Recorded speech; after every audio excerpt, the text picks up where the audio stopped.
જી આજે કેમ ભેગા થયા?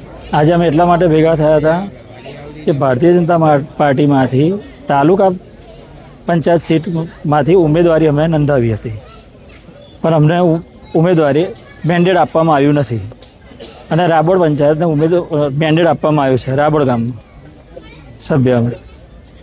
બસ એના વિરોધમાં અમે આજે ભેગા થયા છે.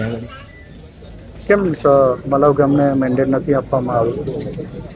છેલ્લા કેટલા સમયથી રાબોર ગામને આપવામાં આવે? પાછલા 20 વર્ષથી રાબોડ ગામને મેન્ડેટ આપવામાં આવે છે. શું તમારી સાથે શું અન્યાય થયો એવું લાગે? અમારા ગામની વસ્તી, અમારા ગામનું વોટિંગ 2650નું છે ટોટલ અને રાબોડ ગામનું 1200નું વોટિંગ છે અને અમે પાછલા 15 વર્ષથી ભારતીય જનતા પાર્ટીના સક્રિય કાર્યકર છે, છતાં અમને મેન્ડેટ આપવામાં નથી આવ્યું. એના વિરોધમાં અમે અપક્ષ ઉમેદવારી નોંધાવીએ છીએ. કોણ કોણ પદ પરથી રાજીનામું આવે?